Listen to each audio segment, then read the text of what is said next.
Hello everyone, today we had an over-the-air patch change, and I think the devs have been doing a phenomenal job of keeping cards relatively balanced. If anything starts creeping to where it feels a little bit too oppressive, they're nerfing them, but more so in a meaningful way where they're still relevant, they're still playable, they're just not so dang oppressive.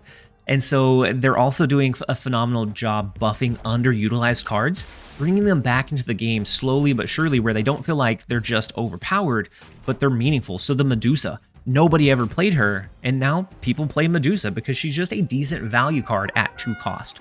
And so today we're going to be using 3 of the 5 cards that they buffed in the over-the-air patch, those being Hulkbuster going from a 3-4 to a 3-5, a Captain Marvel going from a 5-6 down to a 4-5, so it's cheaper but a little bit less power overall as well, and then Vision going from a 5-7 to a 5-8, so just a flat buff on the Vision play. And I think these changes by themselves are good, but whenever you're utilizing them with something that doubles down on that power already, so the Shuri play, it can get a little bit more out of hand a little bit more quickly. So similar to when they took the She-Hulk from a 10 power card down to a 9, because the interaction with Shuri was so strong, I think that is very similar to what we have here today. The Hulkbuster, when merged with Kitty Pryde, is beautiful value. You can get some absurdly large Kitty Prydes to be copied with your Taskmaster. Doubling down on a Captain Marvel or just playing Captain Marvel on curve on 4 is also great at being able to kind of navigate the board and find ways to pressure everything all at the same time. And then the Vision, if you double down on Vision, that is a 16 power roving unit, which is really hard for your opponent to know where they should focus on to lock down, where they should put their power on that last turn. And anytime you have that element of doubt that you put into your opponent's mind, that leaves room for misplay, and it leaves room for them maybe overstaying where they should retreat because you have the better play. And this deck feels incredibly solid. Which of the changes that you saw today were your favorite? Me personally, I really liked the Captain Marvel and Absorbing Man. I think they're really interesting at that 4 cost slot, so maybe with a Zabu they could see some cool interactions, but I think that will take some fleshing out and some experimenting with to find a really good deck to utilize them in. So we're going to jump straight in. Thank you guys as always for being here. I hope that you guys enjoy, and if you're not subscribed, we have been seeing an absolute surge in support from people subscribing that maybe have been watching and forgot to subscribe. So this is my call out to you. If you're watching but you're not subscribed but you enjoy, consider subscribing. It helps out. And so we're going to go ahead and jump straight in. Thank you guys as always. I hope you guys enjoy. As long as they don't have something really sneaky like an arrow, which Vision is the only thing from their deck that we've seen at this time. I'm thinking they're running the Lockjaw Control Heavy version. We do get the retreat. Beautiful Kitty Pryde, especially not having it starting out. All of a sudden dropping 46 power on the last turn is massive. And some of that comes from the Hulkbuster, the Forge, the Shuri. Let's see if we can do something similar, but a bit different this time. We have Forge again. We have Captain Marvel, which she's a little bit more marvelous. You can use her on 4 where it's not necessarily as impactful. I still don't know exactly where she finds her home. Maybe in some kind of like Storm into Doctor Doom style list. You can have Captain Marvel there where she can rove the board, but I don't know. Even at 4 cost, 5 power, I feel like she's a bit, and I get why she's understated, but I feel like she's a bit understated for the 4-5. So it makes it hard to compete for the rest of the board. Because something else like a, I don't know, Absorbing Man at 4-5. You get a little bit bigger benefit than just having that freedom to move across the board. So the Forge, unfortunately we don't have anything great. We're just going to do Polaris into New York. Maybe pull their Time Stone. They have 4 energy this turn, so we see that they have a Jeff now. If we get some more information about, like, we went the entire game last round and only saw 1 card from their deck, which is kind of absurd. Wow. Okay, Polaris pulls the Time Stone, and then those are going to merge because of Reality Stone, unless Los Diablo Space destroys it, but it does not. It destroys Miniaturized Lab after a brief delay. We don't have anything better to do this turn. I mean, we have the Kitty Pryde, but it's really, honestly, too late for Kitty Pryde. Let's do Captain Marvel. We're going to leave a space in the ruins. We'll leave a space in Clintar. That way she's free to move about the country. Okay, Captain Marvel comes in. They have a Nakia. What is Selling Air selling here? They're selling hopes and dreams, it seems like. We get Shuri. It's a touch too late, though, honestly. We can do something like this. Kitty Pryde will come back into our hand next turn. She'll be 4. Unless we draw into something like Vision. Okay, the Leech has a place, but it's a very odd include in Thanos decks. I mean, it's going to get us this time for sure. Like, there's nothing we can do now. Captain Marvel would be able to move the board potentially, but... The Leech, Nakia, Vision, all super strange. And I have this idea for a deck that seemed to work well in the Infinity Gauntlet, but not necessarily elsewhere, because it requires that your opponent has very strong, very powerful cards to be efficient. Otherwise, it's less powerful the less powerful your opponent's cards are. And so I took it on I took it several rounds in the Infinity Gauntlet or Infinity Conquest. Did decently. Gold was a lot more challenging, and I feel like it was because of some sporadic plays that feel kind of odd. All right, so we back out of the first one. I would like to do these quick, but at the same time, I feel like we want to make sure that we are taking advantage where we can. We don't have Chavez, so we're going to get things like Kitty Pryde, Shuri a little bit less often. But I don't think that necessarily means that it's just absolutely bad either. They play Mind Stone into Rickety Bridge. They have to have a locked-out rotation, right? If so, this deck seems super inconsistent. Okay, let's do Forge this turn. If Mirror Dimension copies Rickety Bridge, we can throw armor there, and we're safe and sound. If it copies Grand Central, then we'll probably play away from the right lane to make sure that there's space for something to pull in on turn 5 or after turn 5. Okay, so it is Grand Central. Let's go ahead and let's do a buffed up Captain Marvel. On 5, we can do Vision. Doesn't matter where, we can do Vision. Taskmaster is almost guaranteed to pull in and copy itself. Captain Marvel should be able to win us Rickety Bridge just off of the fact that she triggers after the game ends. And so as long as we put something there as fodder for the other ones to be destroyed, beautiful.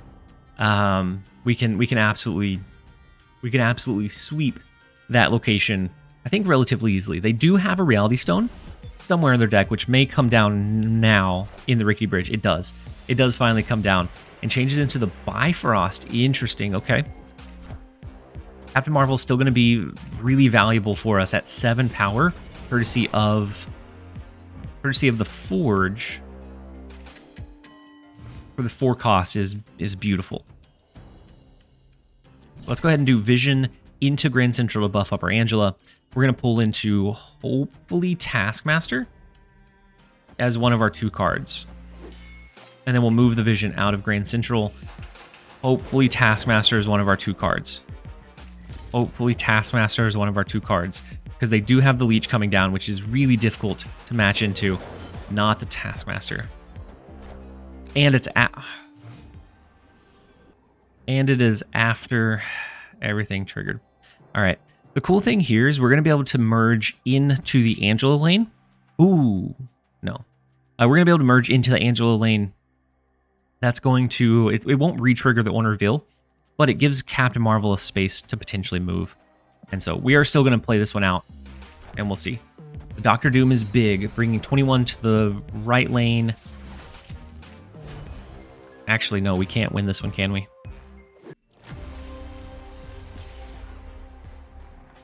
Okay, so the Leech is unfortunate. The Death is also really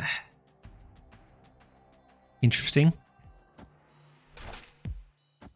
Very interesting. And the ordering of the Shang-Chi and the Death was unfortunate as well. All right, so Teelan comes in. I think we go ahead and snap into that, right? With the Thanos deck, they just blew through their Mind Stone. And so they're going to have to do something like Reality Stone or just accept the fact that they're going to lose out on that potential extra draw that they just got. They do use the Reality Stone. Into the Vibranium Mines. just not great. At least they shuffled in as well. What is the last card we get? Vibranium. Okay. So, a couple of things. We have a big vision. 4 copies of vision bouncing around the board. It's massive. Also, if they play any 1 or 2 cost card here, we can use our Polaris into Bar Sinister and pull them all over into the Vibranium Mines. Now, with them having Death, maybe they have Killmonger. We just haven't seen it yet. Jeff into Bar Sinister is such a beautiful play. It is one of my favorite things to do with that cheap little land shark. It's a Soulstone. I feel like they have to have a Killmonger if they're looking to do Death. And if they're looking to do Jeff that early, because they only have 3 additional slots now. I'm going to do something like this. I don't know if it's the right call or not, but we'll see. Yep, there's the Killmonger. Turns out it was the wrong call. Because now Polaris will probably pull Jeff. There's a shot that it pulls into Power Stone, which would be nice.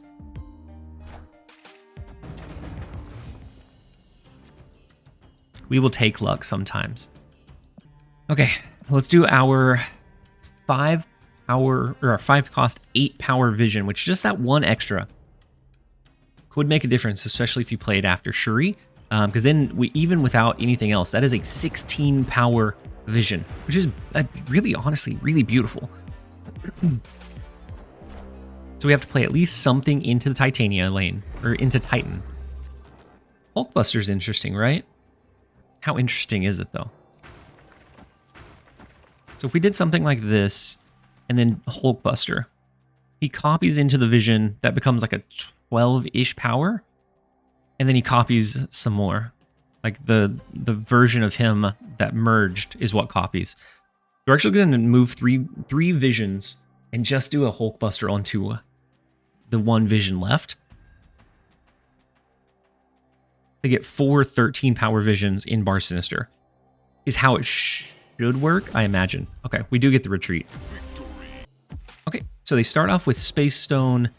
I would say that if they're using Space Stone first, they probably don't have very many other stones, and we get Lamentus, which is, I think that means that this was Lament to be. We're going to snap into it. We have the Angela, which we can use to buff the lane several times. We have our Shuri.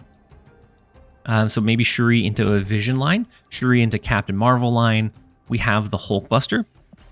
So maybe we do Kitty Pryde into Hulkbuster. We just don't have the Taskmaster to lean in on. But we have a lot of valuable cards that can really make it hard for the opponent to pinpoint. And so with that one, with that little bit of lucky RNG, for a Thanos deck especially, we are back on top. All right, round number 6. Massive round number 6. The fact that 1 battle in gold is going to take me almost as long as it took Dara, Binks, a few others to get an entire Infinity Conquest run says an awful lot. Not necessarily about play, it's just they were able to pump and get people that were pumping with them.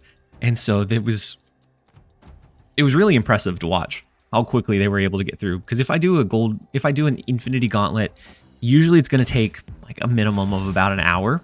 And they were almost able to cut that in half, which is absolutely absurd. Reality Stone comes down. And so that is going to switch the locations after turn 4. We do have our Kitty Pryde. Nowhere is a decent location for us. I think we do... I almost want to snap. We have armor to protect their stones. They won't be able to use Killmonger to destroy them. We have the Kitty Pryde. We have Shuri. Next turn we can do Kitty Pryde plus Hulkbuster. The only thing we're missing at this point is the Taskmaster play. And I believe that we'll draw into it eventually. And if you ever get Sinister London with Hulkbuster, there's a lot of really cool interactions. So let's say we merged it with a Shuri, that it would then duplicate the Shuri into a different lane, and that Shuri's own reveal would trigger, not the original, but the secondary one. And so like some really cool ways to kind of tweak that in. And it is the Lockjaw rotation, which looks like the very OG Thanos list. Maybe they have a wave? Ooh. They have wave built in? And we just haven't seen it yet? It's possible. Okay, so the Chavez, the Nakia. Maybe we need to, I don't know, hedge our bets against a wave. Feels bad to do that, though. Okay, so the left lane is no longer going to trigger as they rotate cards. That's a good thing. Taskmaster? No. No Taskmaster yet. They still have initiative, which is beautiful, but I think we do... Do we do Kitty Pryde? Or do we just do a Vision this turn? No, let's do Kitty Pryde. Wave just simply does not exist anymore. Beautiful. I'm glad she simply does not exist. Okay, so the Kitty Pryde, which we could have doubled next turn, but... Okay, that is not what we wanted to see. What if we did something like this? If they do a Doctor Doom, that puts 4 more in Atlantis, plus the 9, maybe. Depending on where they move the Vision to. I think I'm willing to risk it on that. No, I think this is our best bet, and they retreat. Why? I mean, at least they could have at least given it a shot, right? All right, next up we have Sky Zorro. The first location is Grand Central. I think we prioritize our Iceman first. That early disruption can be so detrimental.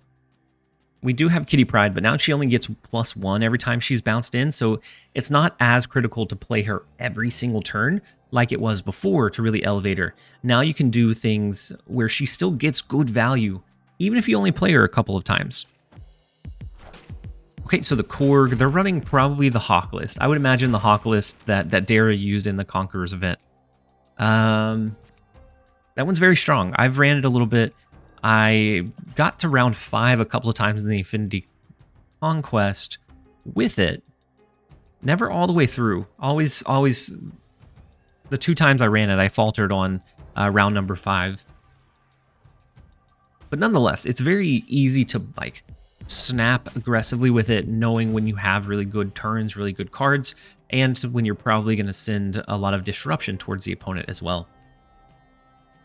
We get the Korg immediately, which is unfortunate. The deck actually runs a Killmonger as well, and so with us having initiative, it's a little bit scary, a little bit unfortunate.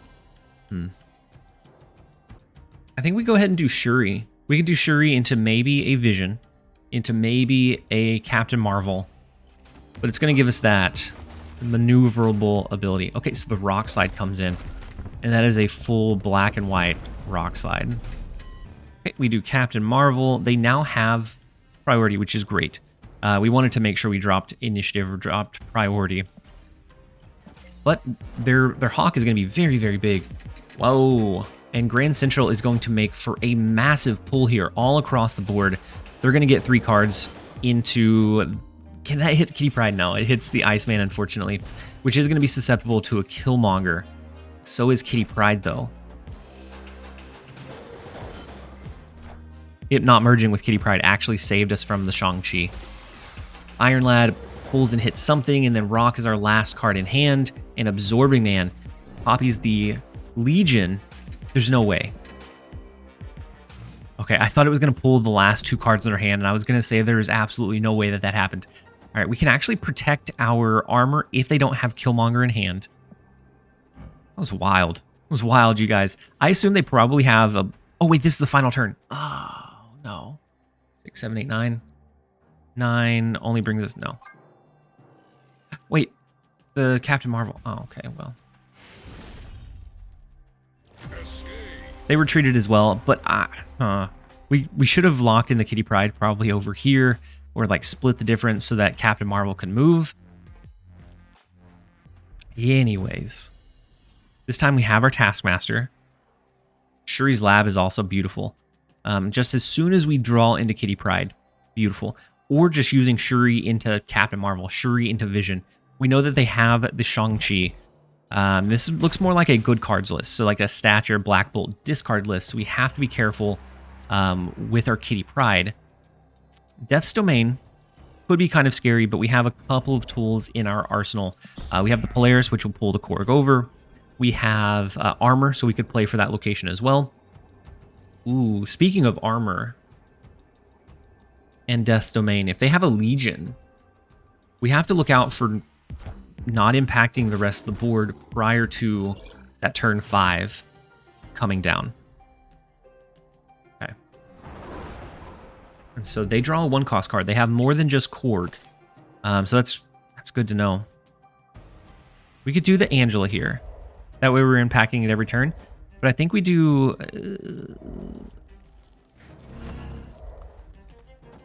I think we do Angela to the right. Angela to the right, Kitty Pryde to the left. We can potentially do like an absurdly large... Wait, Zabu or Goose? And Echo. Wow, interesting. We can do a potentially absurdly large Kitty Pryde here. And I know that we are afraid of the Legion.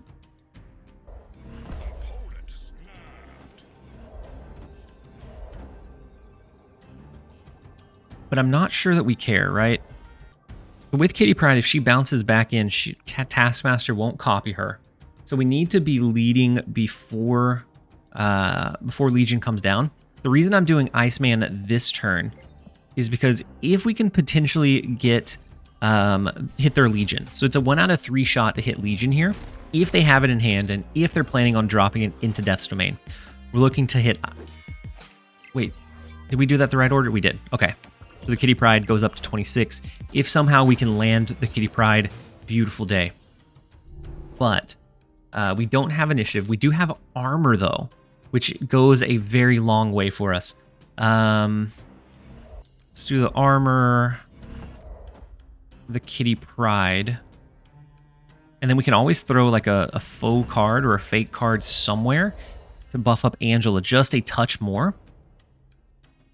But I think if they don't do Legion, maybe we hit it. Maybe we hit it with Iceman. No, we did not. And so they are going to change everything into Death's Domain. But that is where our armor and our anticipation is going to come in absolutely handy. We're already winning the right lane. Unless they can get something that can bump that lane up, we should be able to steal that location and definitely can steal the Goose lane as well. And so let's do Kitty Pryde. They have initiative, so I don't know. Like Shang-Chi. We could do Polaris, but that could potentially pull the Goose, and I don't want to pull any additional power over here. We could do the Hulkbuster, which normally would be good. It saves a spot, but Hulkbuster would merge and then die. We could do Vision just for the giggles. Let's do that, just in case. The 28 power Kitty Pryde, I think, is going to be more than enough in Death's Domain. Let's see if they back out or if they stay. Okay, so they stay. Ooh, the Iron Lad. Interesting call, knowing that we have the massive behemoth of a Kitty Pryde. Maybe they were hoping to top deck the Enchantress in their deck to counteract the armor, but they were not lucky. They did not get the 1 out of 3. We grab an 8 cube early against Sky Zorro, and just like that, we are very heavily favored here, courtesy of the Kitty Pryde of the Forge. Not so much the Vision or the Captain Marvel, but they're there as those consistency pieces. What I like a little bit more is the Kitty Pryde into Forge into Hulkbuster, doing some absolutely absurd things. Let's do Angela and Iceman. Elysium gives us a little bit of scare with their Legion. They could either Legion the Elysium lane and then everything is cheap, or they could Legion one of the other locations and then everything is definitely not cheap. So I'm going to do players just into the unknown. We can do Shuri into Vision on 4. So Shuri in 3, Vision in 4. And then we can move him over. That's beautiful. Let's go ahead and snap into it. They haven't played anything. Maybe they just raged. Maybe they're frustrated. If so, I get it. They're running the Absorbing Man, which I at 4/5 I think gives you more flexibility to actually experiment with him. But I don't know that that's still like a perfect thing. We have initiative, so they could do a preemptive Shang-Chi here and destroy our Vision. You know, we have extra turn, right? What if we just didn't? Weird read, but we're just gonna not. Okay, Black Bolt takes the Shang-Chi, which was gonna be good for the Hawk, but I think we're okay. We gotta do Vision here.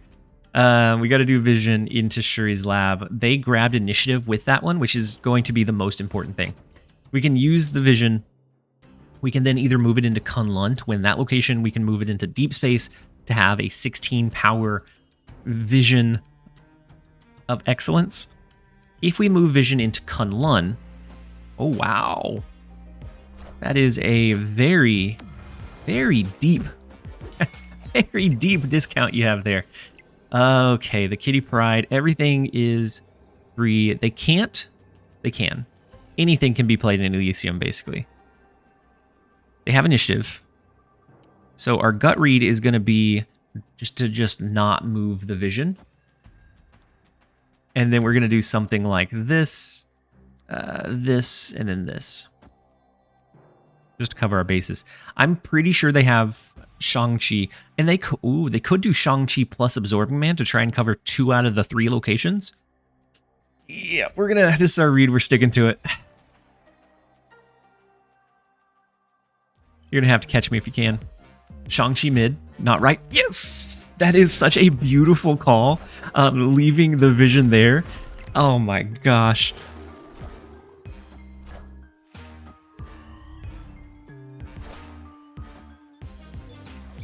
We'll take it. We will take... I felt like Neo in the Matrix dodging the bullets. That's what we did there. All right, for our final opponent, we have Little Lamp. Ooh, Bar Sinister is beautiful. If we can wait until turn 5 for Bar Sinister, vision there is amazing. I also really like doing the degenerate thing of Iceman into Bar Sinister. We're not going to, but I like to nonetheless. We could also do Kitty Pryde there to get a whole bunch of... We can get a Pride of Kitties. Let's see. Are they running Thanos? That check is now coming back around where we have to check at the beginning of each match.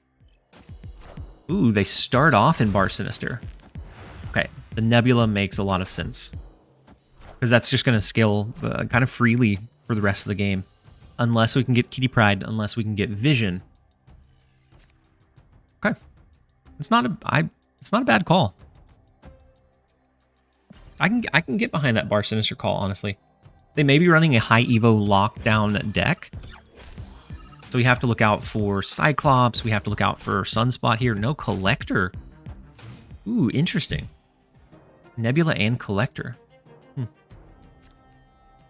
Ooh, and there's our Kitty Pryde. The pride of our people. I don't know if they're the pride of our people, but they're going to start out at 4. It's not bad. It's not bad. I do wish we now had their Collector because because of reasons. Oh no, they block our Forge with a Cosmo? Rude. Gonna be the little Kitty Pryde that could, but she's gonna be a little Kitty Pryde. That's unfortunate. I mean, it's fine. We can buff Angela up to no end. As long as we can pull 1 Kitty Pryde in from Bar Sinister every turn, we can keep these monsters at bay. So if we do something like this, this, and this. I think it starts coming down to us just playing our Pride of Cats. Every single turn. And to be fair, they're going to be more power than the Nebula. What a weird game. Kitty Pryde is going to continue to just buff our Angela to no end. We're going to get to a point where we're not able to pull the Kitty Prydes back in. As long as we can pull 1 Kitty Pryde each time in from Bar Sinister, we're fine. And so I think that means the first one we play needs to be in Bar Sinister. All right. And so let's do the Bar Sinister one. That's going to multiply. Sheesh. Kitty Pryde. Why not? 1 more Kitty Pryde. It's to the point we're so committed to this bit, we just have to lean in and go with it. We're going to win Bar Sinister unless they have a way to buff it with like a blue Marvel. Okay, so the Quinjet and then Wave. I mean, a lot of these Kitty Prydes do stay on the board though. The only good thing about making that Pride of Kitties, I guess, is these are the first ones to go, right? To come back in? Is that right? Is it all 4 of these? Beautiful. So beautiful. And then this left one. Perfect. That is what we needed. That is the way we win. Unless they can get more than 13 power here, which I think seems unlikely. Let's go Kitty Pryde on the left. Let's see. Oh, it's awful. The wave is interesting as a card here. I probably should have snapped a little bit earlier while we were navigating our Kitty Prydes. I didn't want to scare them off, but I think we're going to anyways. Wait. Okay, I was going to say, if they drop a Killmonger... No, Killmonger wouldn't do it because they would have to do it over here. This would still be 15, and so it would still beat this one by 1. Even if they have the Killmonger up their sleeve, was not quite going to be enough. We get the 2. I wish it would have been 4, but we'll take it. They're definitely running an interesting deck, like a collector. Maybe Absorbing Man is mixed in. Maybe they're experimenting with the new 4/5 Absorbing Man. Nebula comes down again in Wakanda, so we know that our cards would be safe from the Killmonger play. Luke Spar is also kind of interesting for things like Forge. And we have our Captain Marvel, which is going to be marvelous in us finding a way to put power into Luke Spar. Okay, so they do a Quinjet. All right. We just do our Angela for now. Sinister London is really cool as a way to like double trigger the Forge. And so then we could do Hulkbuster, and then the second Forge that generates would also be buffing up our cards. I don't know. It's difficult to explain, especially with the Forge interaction, because that's not necessarily where your value is. Oh, they're running a Cable? I was experimenting with the deck that pulls your opponent's win conditions, or tries to, and trying to find a way to win within that. Maybe Little Amp has done it. Interesting. All right. I think we do the Captain Marvel. We could end up getting 3 Captain Marvels, which they don't interact very well together whenever they are all working together. But I almost want to do Captain Marvel and then maybe either Hulkbuster or Taskmaster. We know that we have our Shang-Chi, so unless they have one as well, we should be okay. They steal our Kitty Pryde. Rude friend. Okay, we can't do Taskmaster now. We could do the Vision, but I don't know if that's a true Vision of Excellence or not. 9 power Captain Marvel. Does bump into the left lane. Their Collector's going to buff every single turn. We get Shuri, but it's a touch too late, I think. All right, I'm going to do something weird. We're going to do Hulkbuster. If it hits Captain Marvel, we'll get a 3rd Captain Marvel. This time it'll be 14 power. I don't know which would move or where they would go, but it's very interesting for me to find out. May not be in our best interest, but it's an interesting idea to see what happens. I don't know if they have a counter tool or not.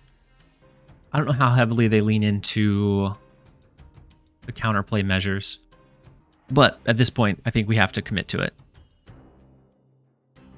Hulkbuster hitting Forge is also kind of okay. You at least get a +2 trigger on whatever you drop on the last turn. We'll see. We'll see. Ooh, interesting. Kitty Pryde, buffing of the Collector. Iceman, okay. Hurting our Vision. Rude. But also buffing the Collector. And then Iron Fist.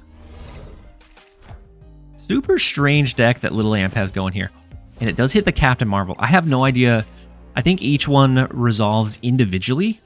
But there's so much power in that Captain Marvel. She's such a powerful being. I don't know if Taskmaster works in this scenario. I have no idea. That's not a good feeling. If this Collector was one more, we could do Shang-Chi. Since this is set the card equal to that of the last card you played, if that card's in play. Technically, the last card we played was Hulkbuster, not Captain Marvel. But this also says after you play a card here, add a copy, and it added the Captain Marvel. We could lose because of this, but for science, we're going to find out. My gut tells me it doesn't work the way I think it would, or the way I would want it to, but we'll see. Okay, 2 of our cards, 1 of theirs. It does copy. Oh, beautiful. And so the other, that's their card. The other 2 are ours because of the card back. Nick Fury pushes into Luke's bar. Can we grab this 4? The Kitty Pryde is fine. The Kitty Pryde is fine. We don't even need to move None of our Captain Marvels needs to go higher, further, faster. We just win. Oh my gosh. Look at that. Look at all of those pretty little things. And a lot of that was enabled because of the Hulkbuster. Hulkbuster and Sinister London. Anytime Sinister London is a featured location, I love to do like a debris junk deck, but also leverage a Hulkbuster just to add just absolute monstrosity into the mix. Let's go Iceman. I don't know that we can compete for the White Hot Room. If we ever can, then huge benefit our way. It looks like they're running a full-on collector deck, but they opted to use the Cable and Wave. I'm wondering if they have a Devil Dino anywhere. Ooh, the Goose is interesting. What's good for the Goose is often good for the Gander, but I'm not sure that that's the case here. I don't know what that means. You know, we're just gonna play. We're gonna do Polaris. We're gonna pull their Goose out of the White Hot Room. Maybe we can keep them from capping it out on turn 4. Maybe they eventually just give up. I don't know. We don't pull the Goose, but we do pull the Collector, which is kind of unfortunate, really. In reality, it's kind of a little bit unfortunate. Angela Forge. Next turn, we can cap out the White Hot Room with a Hulkbuster. Perchance. If they can't cap out the White Hot Room this turn, then we get a lot of... Great. That is great. We get a lot of benefit, especially having Captain Marvel, especially having Vision in our deck, even though we aren't competing for the White Hot Room or the Vault right now before it locks down. That doesn't mean we are completely out from competing for it. So let's do the Hulkbuster. That will leave a space in the White Hot Room for us to play one additional time over there. Actually, I don't know. With the extra energy, we will be able to do Shuri and Captain Marvel, so we'll have that roving resource, but I'm not sure if we have enough to win one of the other two as it currently is. Devil Dino, ooh, that's a big resource in the vault.